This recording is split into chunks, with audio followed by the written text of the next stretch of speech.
Hey, what's up, everybody? Kyle Buckland here with the Artful Souls.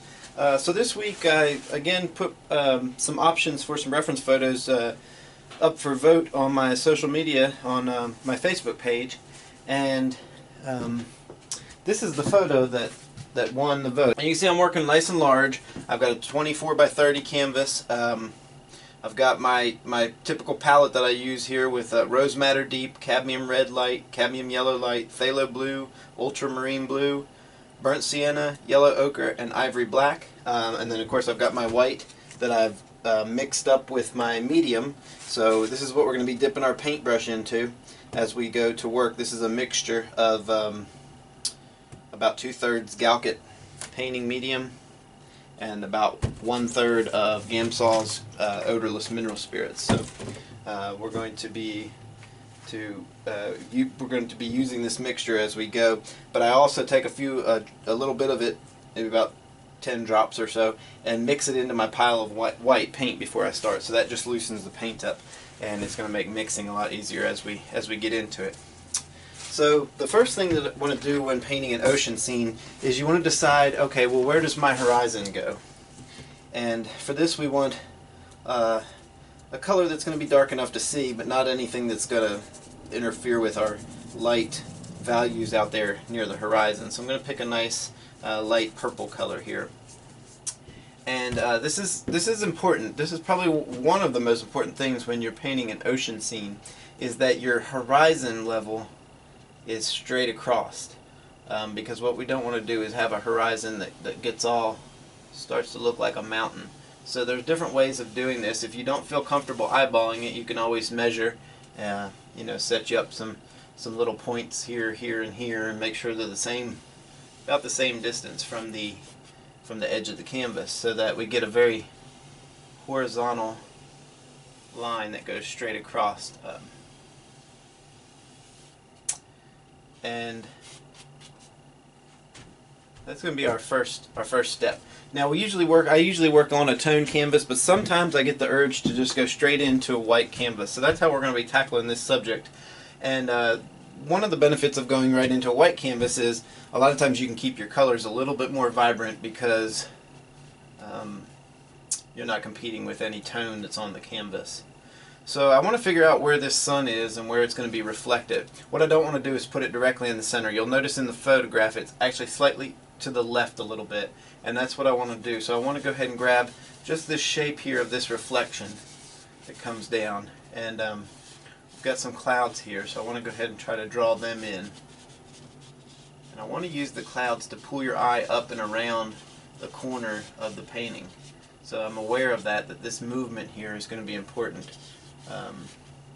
And I also want to use the clouds to point your eye back down towards the center of interest, which is going to be the sun peeking through the clouds there, and just a hint of it, and then the reflection in the water. So we have these lines here that draw our eye towards that, but then we also have these sweeping rounded lines up near the edge that are going to pull our eye back into the design. So already I'm already thinking about design. Now, I can't stress that too much. That you want to be considering how your shapes are leading the viewer's eye around the picture. Now we have this little section out here that's past where the waves are breaking, and this is the most amount of space that we're portraying. The strange thing that happens with the horizon is that as we get further towards the horizon, things get compressed. So we might be seeing many miles right here, where from here down to the foreground might only be not even a quarter mile. So we got to think about this space as being one vast amount of ocean out here, and then we have the area where the waves are breaking. And just like when we're painting a landscape, we just want to think of just big shapes to paint waves. So it's easier if you're painting from a photograph, because they're obviously standing a little more still. But even when you're painting from life, you can just watch and try to pick up on the general shapes that the waves are making. There's usually a rhythm to the waves, and you can capture that general shape. And there's another small wave right here. And notice that the waves aren't exactly straight across. For example, here's one that kind of comes back in a little bit. So we want to pay attention to the direction of the lines that the waves are creating, because this is how they roll in.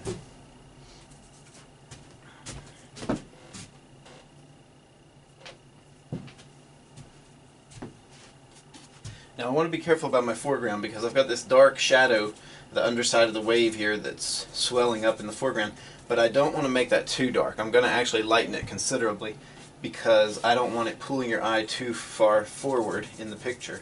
I want your eye to be able to travel back into the distance, but I do want the shape in there because I want it to help lead our eye in to the most important part of our picture. So I want to brush that shape in, and then there's a little suggestion of one back here. And some things here, and then this is where the water line, where it meets the shore.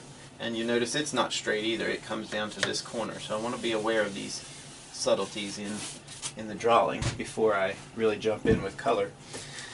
So that's going to be about as far as I'm going to take that drawing. It's got all the information there. It's basically like a map that's going to guide me along my way as I go.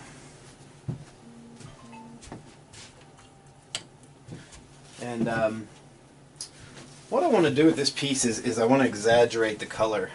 I've even tweaked the photograph a little bit, saturated the color. My mind is always just blown away whenever I'm at the ocean at how many colors can be reflected out of the sky and back into the ocean. So if we look in here, we have this nice warm tone, and I try to see the warm tones first because it's easier to put a cool color on top of a warm color. So I try to look at what warm tones are underneath, and there's this nice cool lemon yellow back here, and as it progresses up into here it becomes more of a warmer oranger, sort of an orangish yellow in here, and then there's some greenish yellow around the edges. So my warmest and lightest colors are going to be near the center of interest. So I want to go in right away with my most vibrant yellow. This is going to kind of set the stage. So this is I'm tackling this painting a little different than some of the other paintings I've done, and that's just because the subject is different, and I'm going for something a little different than I'm normally going for. I'm going for very vibrant color here. So in order to keep the colors vibrant, I'm going to be working in a broken brush technique, or a broken color technique, and this is something that was created by the Impressionist painters, and it's very effective for creating a very vibrant piece. So instead of massing in big areas of color like we've been doing in the other videos, this time I'm breaking things up a little bit more, and I'm using some playful brushwork as I progress. So I'm not covering all of the canvas right away. I'm leaving areas of the white canvas around.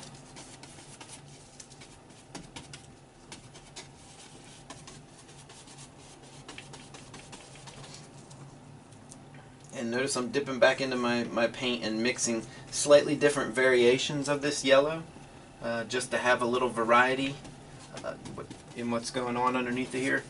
And I could look, there's not as much yellow up here where these waves are, but then in the back there's this nice, very cool yellow, so I'm going to add a little bit of just the tiniest touch of my phthalo blue to the yellow that I'm working with, and it's going to cool it off and give it just a little bit of a greenish tint. And then I'm going to kind of lay that in back here. Now it's a little smoother, the brushwork's not as broken up back in this section because of that vast amount of space. And gets a little darker and duller out here by the edges. So I'm already paying a lot of attention to these subtle transitions as I'm going here.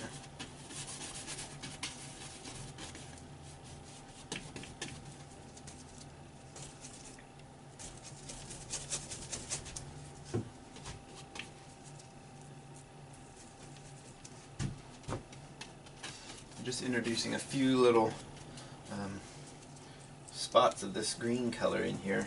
But notice that the value is the same. So we talk a lot about values in the previous video. paintings in the previous videos. So now you can start to see why it's important to be able to gauge our values, because we can start to create some color vibrancy in our paintings just by having areas of different color but similar value. And now I want to go ahead, before I get too carried away here with the ocean, you know, all of these colors that are reflected in the ocean are essentially coming from the sky. So I want to pay attention to where these colors are in the sky, and I want to go ahead and sort of brush in some areas of intense color up in the sky as well. And so because I already have these colors on the palette, now's a good time before I get them too, before I dirty things up too much.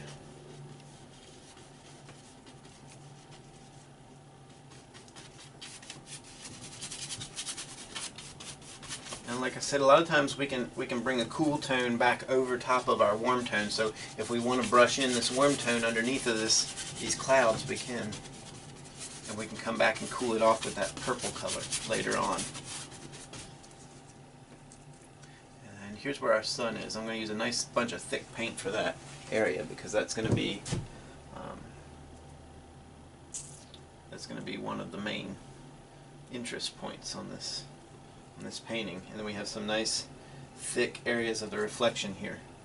So like I said, this is a little unconventional. Usually I would wait till near the end of a painting to paint these thicker, lighter areas, but just because of the nature of this subject, I want to go ahead and grab this intensity and warmth and then build my darker cools around it, if that makes any sense. And then we might come back and suggest some of it as we go. So dipping into that Rose Madder Deep is going to give us a nice pink, rosy color, hence the name, right? So this is going to be a nice color that's up here in the sky, and then I'm going to do the opposite of what I did a second ago. I'm going to take that color and look back down into the ocean and say, where can I put that color in the ocean? Because I'm sure it's down here somewhere, because it's bouncing around up there in the sky, and the ocean is basically a giant mirror. It's been broken up a little bit by the wind and the surface of the waves, and you know what I'm saying, is there an area in here? And then there's a nice purple back here where these waves are.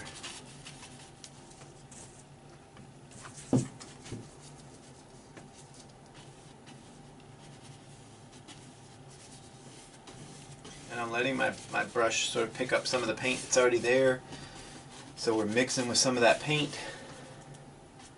And this is just slightly darker in here. And then it's got a nice cool blue color that comes in there too. But I don't want to lose my shape of my wave. So it might be a good time now to go ahead and brush in some of those wave shapes. So I'm going to go ahead and mix a nice vibrant blue color, because I see a very vibrant blue out there where the waves are breaking. The foam is creating this nice intense blue, so this is a mixture of my two different blues on the palette there. And I'm going to just kind of pick up on some of this.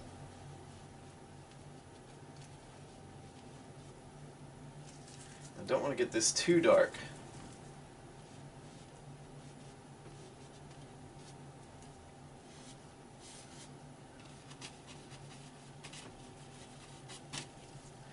And there's a nice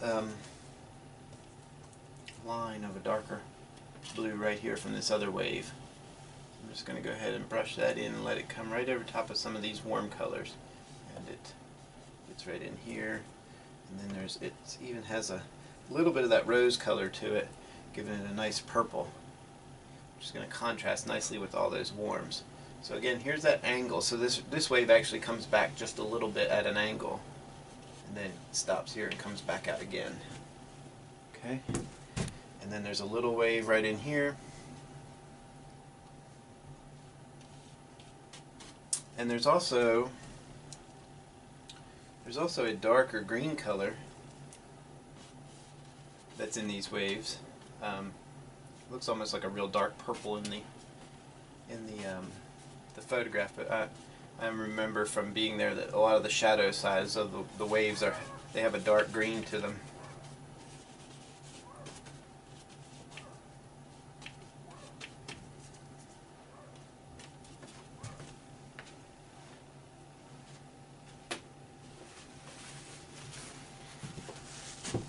And while I've got this blue on my brush, I'm going to go ahead and brush in some of the blue in the sky where the clouds are. So this is just a nice lavender blue color. It's got some of that rose madder in it, and then it's got some ultramarine blue. But it's slightly lighter than the dark blue we were using in the clouds. And it's going to be even lighter than that. So I'm going to go ahead and grab some of this white. And I might lay out more white just because I'm using so much of it, because this is a high key painting, so we have a lot of very light values in this piece.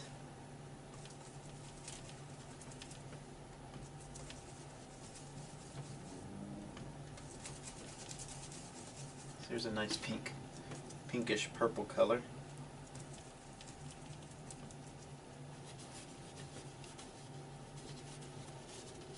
Now this is a flatter section of the painting. There's not as much activity. These clouds act as a nice foil to contrast with all the movement in the waves. So I want to make sure that my brushstroke doesn't get too choppy in this area of the painting. It shifts there. There's some of that more bluish color in here. So we can take that blue right over top of that warm, and then some of the warm showing through is going to give that cloud some vibrancy.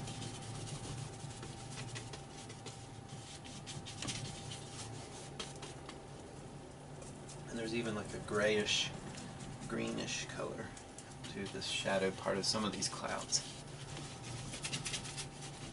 So see how I'm using my colors to mix these grays. So instead of using black and white, I'm actually mixing some of these beautiful colors in the gray, what I'm calling gray, but it's not really gray, but what we usually think of as the gray part of the clouds. So as we move into the foreground here, we're getting some darker areas. And if we squint down till our eyes are almost closed, we can better gauge those values. There's a lot of color missing from the sand and the foreground. So in other words, this is going to be a low chroma area that's going to contrast with the high chroma area, which is where we have all the colors.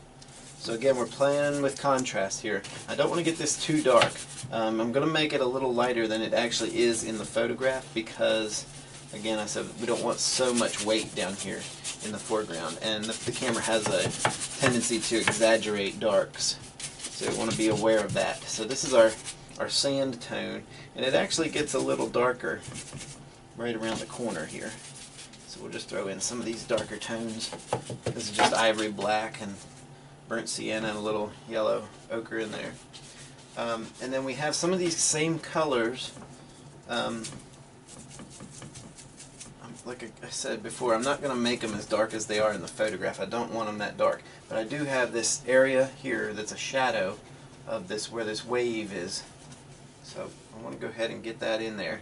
And you really have to just rely on what you see at this point, the shapes that the waves are making. Sometimes they don't make sense with what your eye thinks, you know, a wave should be doing. But we're not in this to try to think, you know, look at what we think the waves are doing. We want to look out there and see, well, okay, what this shadow, what shape is this shadow, and then that's what we're going after. So I'm using some ultramarine blue here, and there's sort of a general darkness to this area. So I want to mix a color it's a darker green color that I see in here.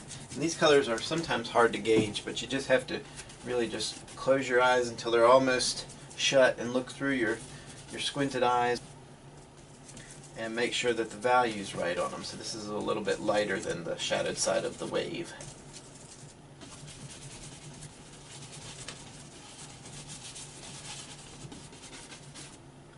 And some of this bluish purple. Ultramarine blue and rose madder to get this nice violet color that's right along the edge here. This water's churning all around down here and creating a lot of air bubbles and a lot of movement. So you see my brush strokes are kind of going with the movement of the ocean. Here's some little dark areas here. There's even some little smaller dark areas out here, just little hints of this purple color breaking up the surface of the water.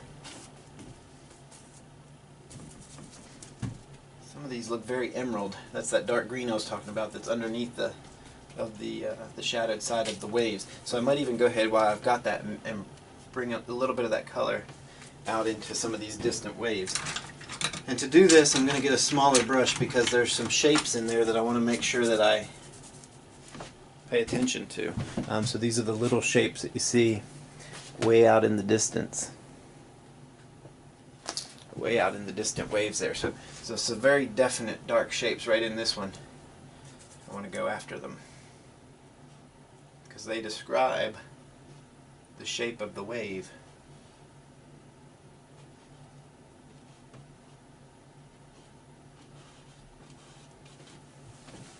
So we have the underside of the wave and then the areas of lighter blue where the foam is breaking. There's almost a line of dark green that traces along the top of the wave. And then that gets broken up here. And then it returns over here. So, let's see if we can pick out some of these dark shapes over here.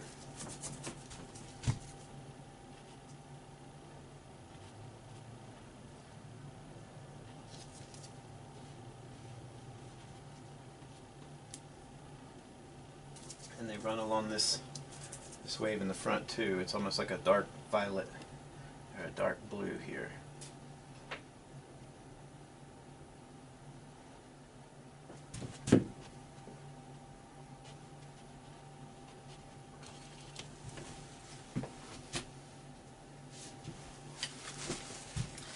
Now we don't want to neglect these warmer tones up here in the foreground. So where I've got all that dark, there's actually some nice warm colors that are mingled in there, and they're similar to the colors we were using that are in the middle ground, but they are a darker value.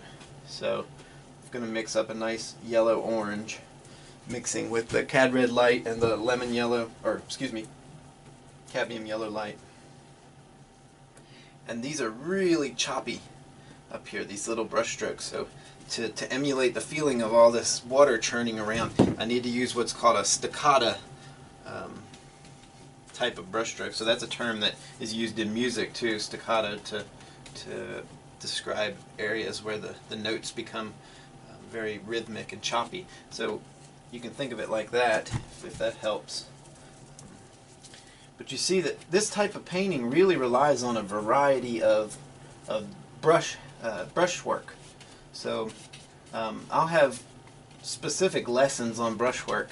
I'm really excited. I'm actually working on developing an online art school that will have courses on different areas of painting, everything from still life painting to landscape painting, charcoal drawing. We'll talk about design and composition and go into the specifics of color mixing.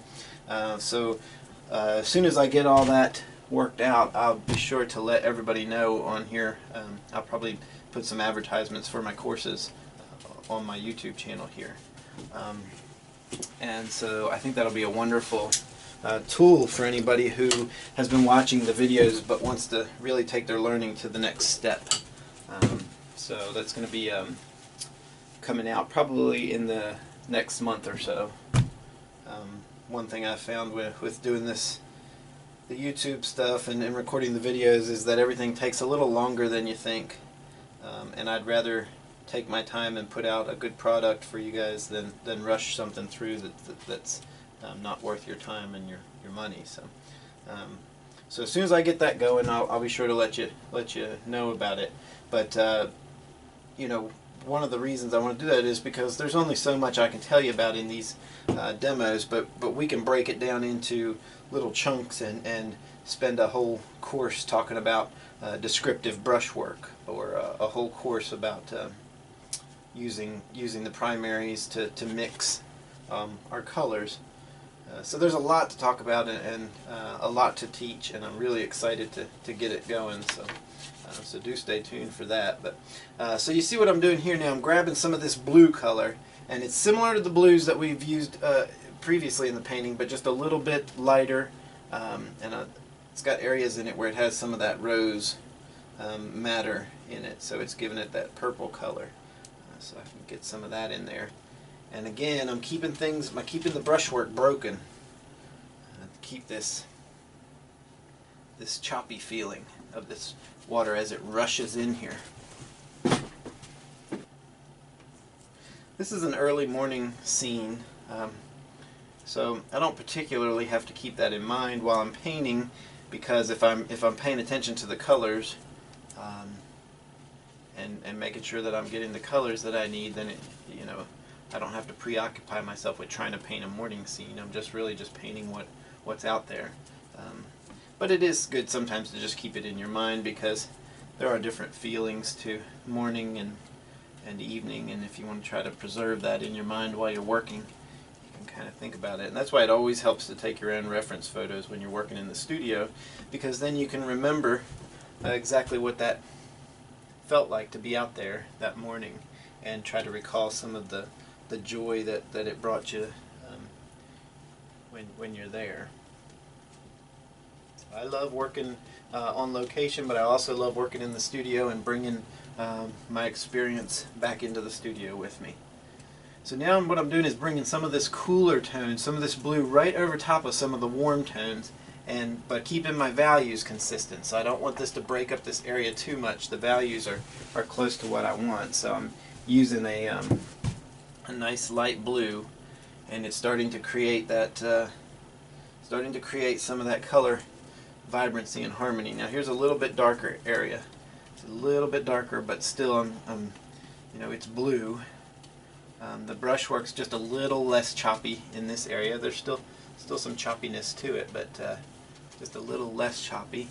And then way out in the distance here, we're going to turn that blue into a very light greenish blue. So add a little bit more phthalo blue to it, maybe a little cadmium yellow light, and get a really nice green cool tone for way out here. And this is where we want to keep our brushwork the least choppy, because that's going to push this area way back into the distance.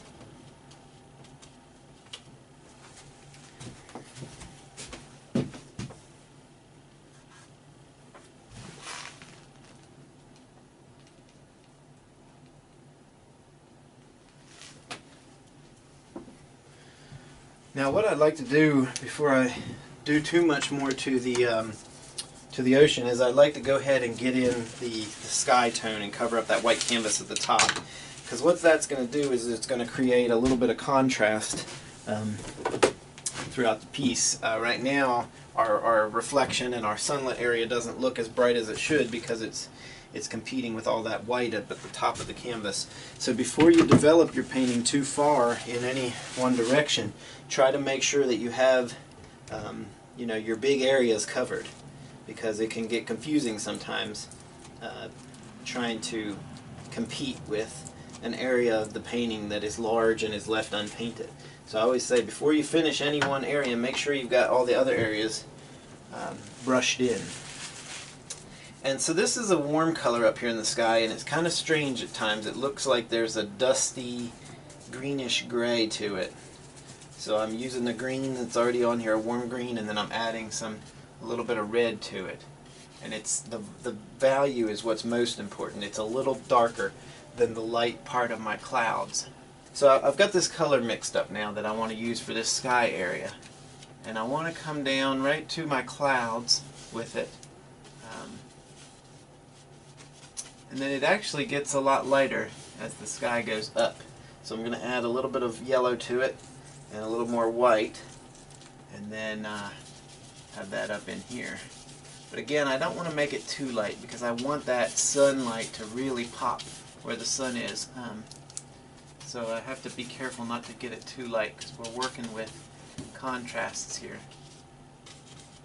And I can even add a touch of phthalo blue to it, just to give it a little bit of a cool quality, to let it contrast with some of the clouds there.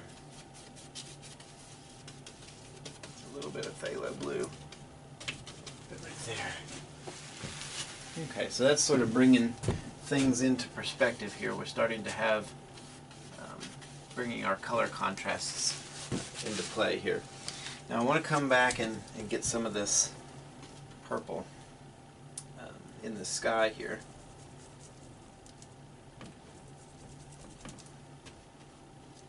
I want to figure out what this cloud does something very specific up here, and I want to pay attention to it because it's right at the center of interest. So if I don't pay attention to it, it's going to look sloppy. But because our eye is drawn right to this area, I need to watch what's happening here. So there's a nice pink color that comes out right there, and it comes in, kind of borders some of these clouds. It comes up in here. It comes around here. We can even throw a little bit in right in here while we're doing it. So, and then there's a break in the clouds there too. So what we have is a very vibrant yellow, just pure yellow pretty much, coming straight up to this where the sun is, and then pure yellow coming out this way, and then there's some little bits of this yellow popping through the cloud here. And see, this is going to bleed up into this color here because that's so bright right there. And I don't want that to be a perfect shape of the sun because the sun is actually behind some clouds there. So I want to take out that ball of light and really just kind of get a streak of light through there. And then I could take some of this pure yellow again and work it back down into this area here where this reflection is. So I'm just using straight cadmium yellow light. I think it has a little bit of the cadmium red mixed into it just because it's on the palette there. And see how this reflection carries across these waves. So even right here where we have this big dark shape, down in here there's some of this yellow down in this part. And then there's actually a darker shape too that comes up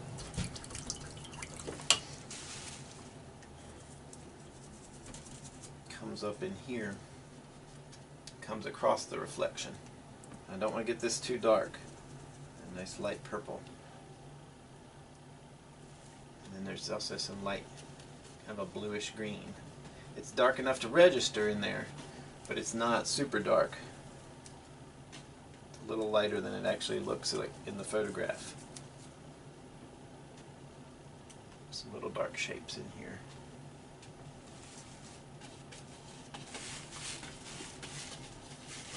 And I want to pay attention to this area. There's actually a shadow cast. You'll see this a lot in ocean scenes. There's a shadow being cast on the sand by this little raised area of surf here. So this is going to help me give a little bit more texture to the water at the edge. So I want to pay attention to where this line goes. It comes out here and it kind of disappears on that side of the foam, but then it gets heavier on this side of the foam. Over here, kind of here, it's heavier sort of on this side right here. So you see how that starts to create a feeling of that being a lip of water moving over top of that area of dark sand. And I'm going to get some light blue in here, and just in a few spots where the foam is the most visible, I can pop in some of these lighter areas of foam.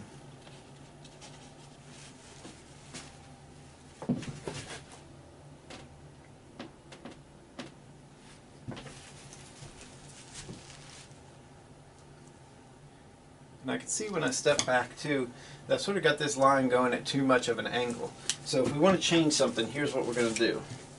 If you ever have to make a big change like this, best thing to do is to get a palette knife, and you want to scrape out the passage that you want to paint over, and that's just because you don't want too much thick paint there, or you're going to have a hard time covering it up.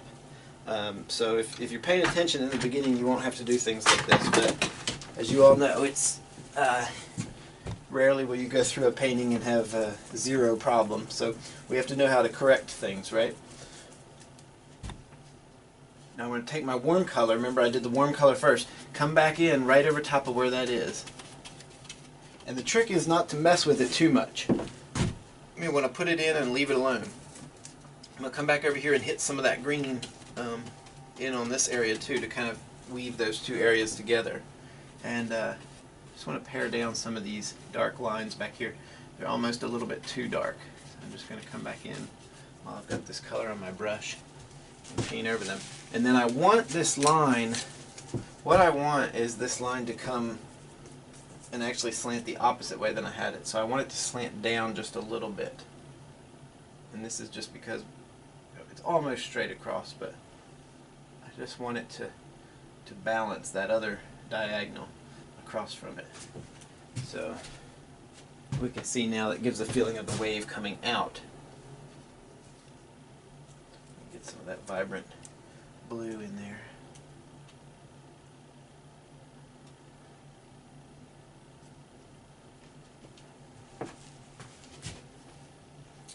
And so that's starting to create more of the motion that I'm looking for in that wave. So you see how subtle little things like that can make a big difference. Here's a nice swell back here. This nice blue color. And so go ahead and use some thick paint when you're painting these waves, where these bubbles are and where the surface is churning up, because the thicker the paint, it's going to emulate that feeling of the foamy water, and it's going to contrast nicely with the smoother parts of the water.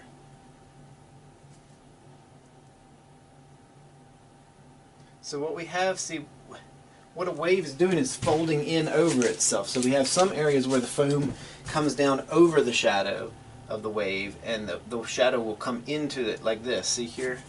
And watch over here, we'll do the same thing on this side. So see how that creates the shape of the wave there folding over itself? And I want to get some of these lines in here. Some very descriptive darks right in here.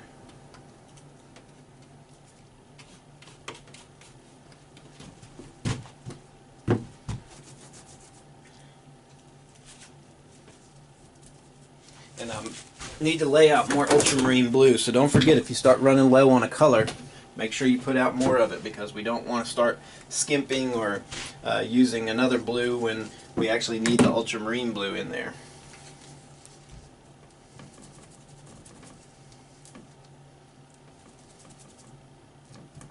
And this is, I'm just making a darker green here. Like I said, it looks almost black in the photograph, but I don't ever want to paint anything that dark into my painting. That would just kill the effect of light and atmosphere. So you want your darks dark enough to read as darks, but you don't want them to, paint a hole in your picture.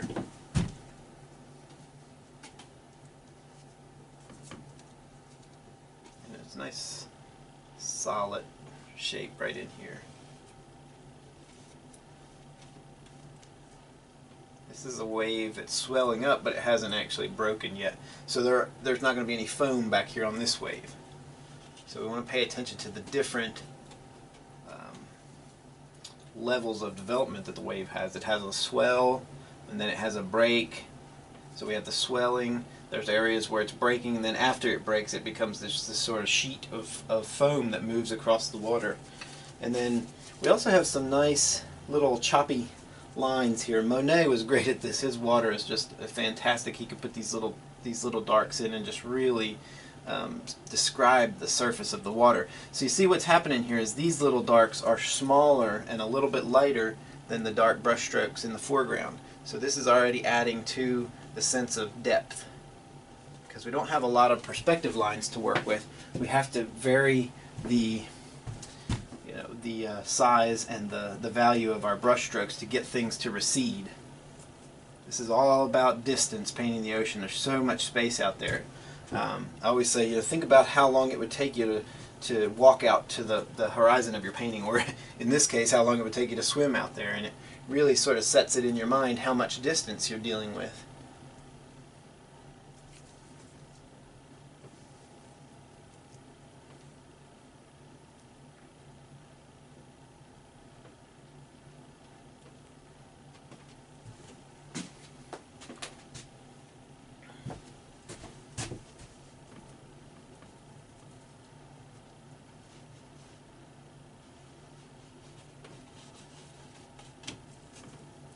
And that dark shape actually extends out here a little bit too. So I'm going to go ahead and get some of those darker brush strokes in here. And then there's these nice dark brush strokes in the foreground too that are contrasting with this light foam. So almost like little pockets in the wave. We want little areas where there's not as much light getting to the wave, so we have these little dark shapes. And notice that I'm making these little comma shaped brush strokes. If I try to describe the shape of those little dark areas in the foreground, I would say they're like little U's, and then there's some that look like they're little going the other way, little N's.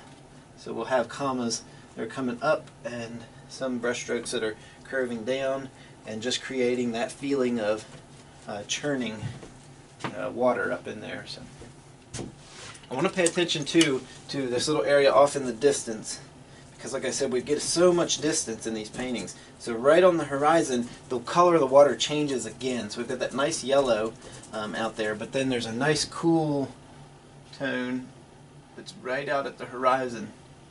It's probably 50 miles of ocean. It's just a little bit darker. And then we're going to blend this just slightly with the color in the clouds here. And again, right here at where the reflection is, I want to bring that cloud back down. Actually, I kind of came up too far into the cloud, so I come back down with the cloud just a little bit. So it's just a push and pull here. There's some of this yellow off in the distance too, because the reflection extends way out into the horizon. So I want to go ahead and get that in there, and then we'll go back to a slightly cooler tone out in here. Oh, there's some warm, but that's all right. That works a little bit too. Sometimes when you're working with this much paint, you might get some paint that comes off the brush, and you say, "Whoa, that was not what I expected," but you know what, it works. So half of the game is just knowing when to leave things that happened on their own.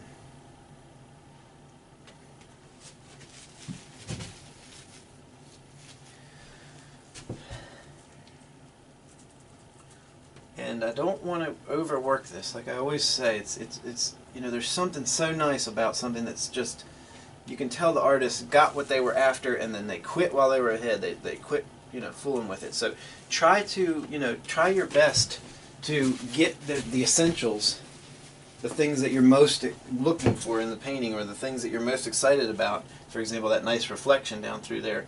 Try to get them right off the bat, because that way you can work towards a level of finish that works with your goals. In other words, you went ahead and captured what you were after, so then you decide how far you want to take things. There's this nice light blue color that I want to get. It's like a bluish purple. The trick here is the value. I want to make this nice light value out here, and it mixes in over top of a lot of this warm. More so by the edges, because as we get closer to the reflection, the warm colors start taking over. So as I work this cool color from the outside in towards the reflection, it's going to cause the reflection to become even more vibrant. So like I said, you don't always have to make something by working on that area. You can change an area by working on the areas around it. And that's an important lesson there. So for example, I'm again making this area cooler around the edges of the painting, and it's actually creating a warmness, a nice warm glow to the center part of the painting. Might even throw some more blue up here in the sky in areas.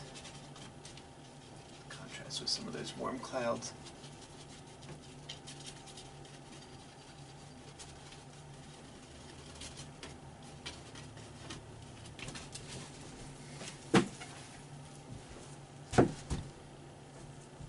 Again, I want to make sure I got all my canvas covered out here. So if there's little areas of white, we want to try to cover them up, because they're going to compete with the reflection and the sunlight. We don't want that. I'm going to lighten that dark blue out there just a little bit. It's just a little bit too dark, and I can see that when I step back. I want some darks back there, but I don't want them to be as dark as my foreground darks. So I'm starting to get close on this one. Like I said, there's no there's no rule that says the longer you work on something, the better it is. In fact, sometimes the opposite can be true. Something that comes off the brush quickly, spontaneously, and confidently can carry a lot more artistic weight than something that's labored over for hours and hours on end, and sometimes days and months. It's almost like you can work the the creativity right out of a piece. So be aware of that, and you know, by all means finish your painting, but don't over finish it. You know, get it to where it feels good, and then leave it alone. And a lot of times it'll help to get away from it. So if you think that you're almost done, it might be a good time to stop, put the brushes down, get a cup of coffee or you know whatever, and just step back and have a look at it and see if it's looking like what you want. You know, does it feel like the mood or the emotion that you experience when you're out there? Think about it that way, that we're not painting things as much as we're painting moods and experiences and emotional reactions to things. This is a great example of how art can enrich your life on a regular basis, even when you're not painting. Because if you spend all your time focusing on your emotional response to beauty, what's going to happen is you're going to start noticing beauty more and more throughout your day. So things that you might have otherwise just walked right by and not even taken a second look are going to stand out to you, because you're actually conditioning your mind to pay attention to things that are beautiful. And who doesn't want to do that? Who doesn't want to introduce more beauty into their life on a regular basis? I'd say that's a win-win there, because you're going to improve your painting skills. You're going to enrich other people's lives who share the joy of your art when they see it. And then you're also going to be enriching your own life, because, like I said, you're going to create richer experiences for yourself by practicing observing beauty as it comes to us. Now this is an intense green color up there that I just put in the cloud. Well, I kind of like it. I want to kill it just a little bit, but it's kind of nice as a little variation up there in that light on the clouds. So maybe throw a little bit over here too. If you introduce a color into one part of your painting, it might be good to see if you go stick it in another part of your painting too, because sometimes just an isolated color like that can draw too much attention. Bring some of this blue into these clouds and get just a little bit of play in the brushwork here, just a sort of a swirling type of brush stroke that describes the movement of these clouds.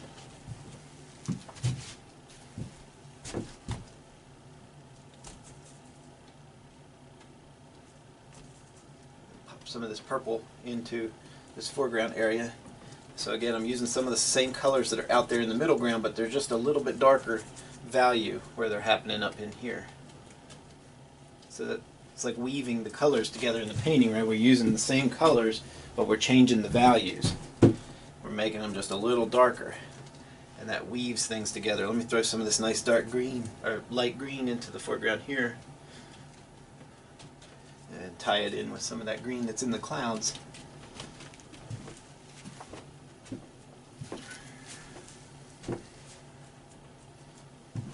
And again, this is a stage in the painting where you want to step back a lot. Make sure you're taking your time, step back and see how things are looking.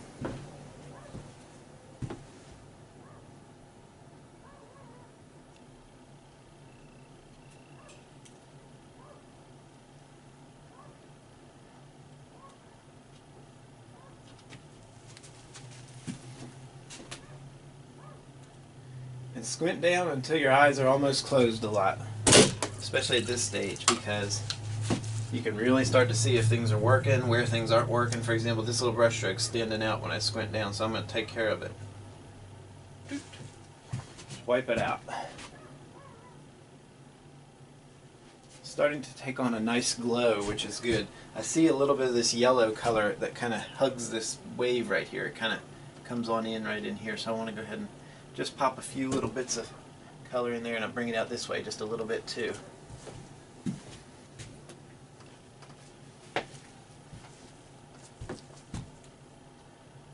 We've actually set up a nice place for the signature down here too, so don't overlook that. I mean, that's something that not a lot of art teachers will talk about, but you want your signature to land in a place where, you know, it's going to look better on one side or the other. That's obvious because of design reasons. So your job is to figure out, well, which side is it going to look better on? Well, I've got all this broken brushwork, and this painting is sort of heavy down in this corner, so if I put my signature over here on the left corner, it's going to balance that out a little bit. And another thing you want to try to do is pick a color that's harmonious with the colors in your painting. So that might sound a little obvious, but sometimes we don't think about that, and we might not realize it and paint our signature with a color that's going to clash with the color scheme of the painting. So we want it to be readable. I was always I always believed that your signature, this is just a personal belief, but your signature is like your calling card. And I think your signature should be legible. You know, some people have some fancy signatures, but they look nice, but you know, if you go to really want to remember the artist's name and you see the work, you might see it on a website or who knows where there might not be a label. But if you can read the signature, then you're going to be able to look that artist up. So I've always been very aware of that when I write my signature, and I try to keep it very legible. And that's, again, personal preference, but it's just from a marketing standpoint, I think it makes more sense. If you're going to work on, you know, if you're going to be selling your paintings, you want people to know who's painting them, because you might not be there to introduce yourself. And if you leave a signature that someone can easily read, then that's the next best thing to you being there. So when I do this, when I do the signature, I want to try to pick a color that's going to look good with the whole general scheme, and I want something that's going to stand out enough that you can read it. So what I'm thinking here is probably a dark purple, something like in this foreground area here. Maybe like some of these darker tones that are in the shadows of the waves here. If I mix up something like that, I think that would be a good color. Just want to throw a little bit more of this reddish purple into this area, so I can break up this dark area with different colors, but by keeping the colors the same value, it's going to hold the area together, so I'm not losing my design. Have I said that enough? I think I think that's one of the most important things when you're painting, is learning to control your values. So in other words, there are a lot of different colors right in here, but they're very similar in value. There are different colors right in here, but they're the same darkness. They're similar in value. So I can get away with playing with different colors in areas, but keeping the value the same, so that I don't break up the continuity of the shapes in my painting. A lot of beginners' paintings, they're too broken up. They're over-modeled. They have too many dark and light spots, and there's not a harmonious design to the whole thing.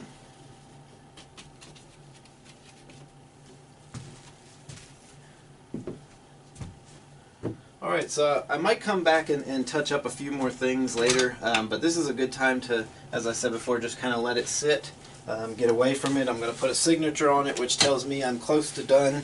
I usually won't do too much more after signing it, and a lot of times I won't do anything at all. So I'll be coming back to look at this piece and see how it looks here in a little while. And I might need to make some slight adjustments, but thanks so much for tuning in. Thanks to everybody who voted for the reference photo. I'll definitely put more information about my upcoming online courses. The BUCKLAND School of Art, which is going to be an online website that's going to host a variety of courses that you can sign up for. So stay tuned for that information. Hit like and subscribe if you haven't already on this video. If you're enjoying the content and you want to keep up with my latest videos, you can subscribe to the channel and click the bell icon to receive notifications when I upload a new video. I'm going to aim for about one new video a week. If you want to support the channel, you can link to my Patreon page, which the link's in the description. And last but not least, this painting will be available for sale on my fine art website, KyleBuckland.com. I'll put a link to that in the description as well. And I appreciate you tuning in. I hope that the lessons are benefiting you and that they're inspiring you to get out there and have fun and push some paint around. And like I always say, is, you know, especially if you're a beginner, don't worry too much about making great paintings at this stage. Just get out there and push paint around and have fun with it. And when you get done, go do it again and have fun with the next painting, because ultimately the great paintings come from painting a lot. They come from devotion and continuity in your practice. So it's not like some big inspiration comes to you and all of a sudden you paint great paintings. The inspiration that comes is inspiration to get to work. So when you're working, the great pieces come from time, you know, from time spent behind the easel, from time spent observing nature, from time spent observing other artists whose work you admire. You know, there's a lot to be said for taking time to look at other people's work.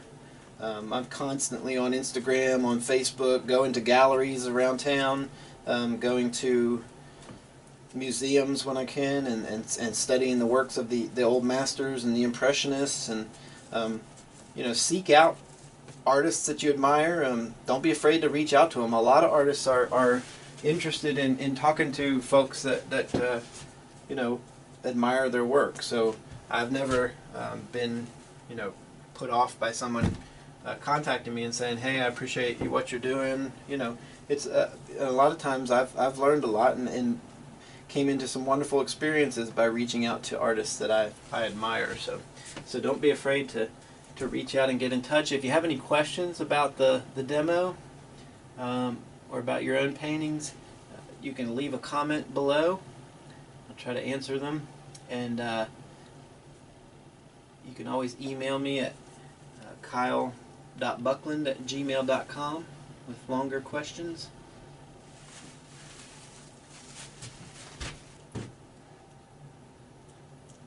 And last but not least, again, sometimes you just want to do a few little things. I want to darken this up just a little bit and kind of describe where that sky meets the ocean. And you'll notice I left out the boat. So if you were waiting for me to put in that boat out on the horizon, I apologize. But the reason I did that is because this is not a painting about the boat. And if I put in the boat, your eye's going to go stick right there. And I didn't want to interfere with this nice area here. So sometimes we edit stuff out. That's another good lesson. You know, you don't always have to put everything in. And a lot of times we're only putting half of what's there into our painting because we're making selections about what we want to convey in our piece. So, all right. So thanks so much for watching. I'll see you again next week with another video.